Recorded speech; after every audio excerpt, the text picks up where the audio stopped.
Hello, everyone, and welcome to today's review of Doctor Who Series 12, Episode 4, Nikola Tesla's Night of Terror. Um, now, I did thoroughly enjoy this week's episode of Doctor Who. I definitely knew a little bit more about Nikola Tesla uh, during the episode. I knew already that Thomas Edison and Nikola Tesla were kind of rivals towards each other about stealing inventions and that. But in terms of um, delivery of story, I felt it was very engaging. It's definitely a step up from Orphan 55, which was aired the week before. Um, and I like the fact that we got to see a little bit of Nikola Tesla before the companions and the Doctor kind of stepped in kind of halfway through the episode, kind of to see what his inventions were like and what his life was like before that. And then I like when Doctor Who isn't just about sci-fi and the the whole alien thing, about aliens coming over and invading the Earth for um, parts, which is what the Skithra did. Um, they came over looking for Nikola Tesla, um, to kind of take parts off him from his inventions to get their ship up and running again, because obviously their ship was stuck in limbo over Earth, and the only person they needed was Nikola Tesla in order to fix the ship and get it running again. Now, um, as I was saying previously, the character development was excellent. We got to see, I think, pretty much all of the main cast, including the I don't know what you call them, the not so important cast members, interact with everyone, and they all had their little part to do, um, which was nice because not all the characters in the story get to be as involved as they would like to be. As we saw last week with Orphan 55, there was too many characters being built up, and then only a select few of them rather, were allowed to do stuff. So the guest stars were nice in that the fact that they got their little bit to do, and um, obviously the main cast and got their bit to do. But please, can I have more period dress? Um, the companions, Graham, Ryan, and Yaz, were dressed in period dressing for that setting of the episode. But I want to see the doc. I know we had the Doctor in a tuxedo for parts 1 and 2 of Spyfall, at the series opener.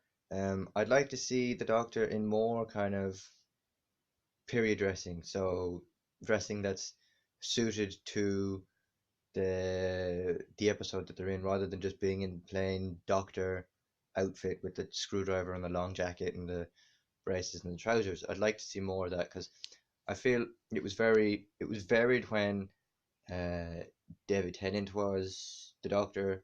It was extremely varied. Like almost every historical episode, apart from maybe 1 or 2 of them, you had him in historical period dressing clothing, and I think it's the same with Capaldi and Smith as well.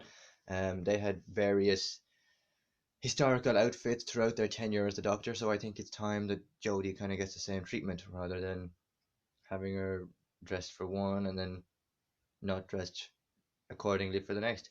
But apart from that, it was a very good episode, and I'd highly rate it about maybe 8 out of 10 or 9. I'll give it an 8, simply because with the Skithra, who were like the Rachnos type creatures, um, albeit the prosthetics and the delivery of them was very good, and we had uh, Angie Mulhindra, who played Rani in the Sarah Jane Adventures, portraying that character. The performance from uh, Angie was phenomenal.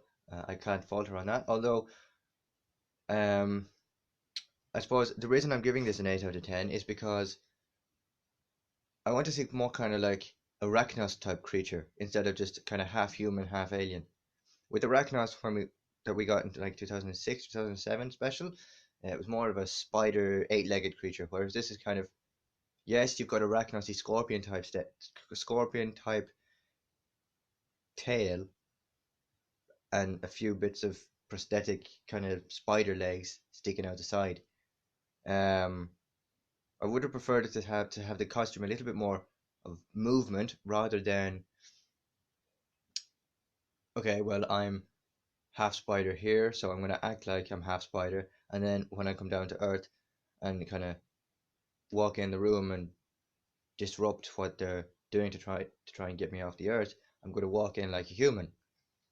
With Arachnos, it was totally done on kind of whole eight leg things, and it was more of an alienated spider type arachnophobic arachnophobic alien rather than arachnophobic and half human. But that's pretty much the only fault I have with this one. In terms of character development, the companion's got a lot to do uh, this week. Um, yeah, seems to be a little bit more involved this week than she was in Orphan 55. Ryan was more involved, and so was Gray.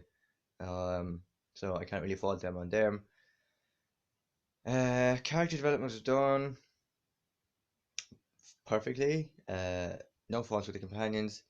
Next week, though, I am looking forward to episode 5, Fugitive of the Judoon.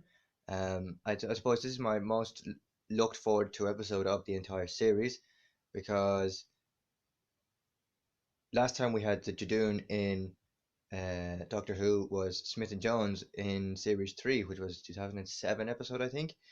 So 13 years absence off screen, and then to see them back next week is going to be um, an excitement, kind of. No, it will be an excitement because I'm definitely looking forward to the Judoon coming back. I have been ever since they've been announced in May last year. Um,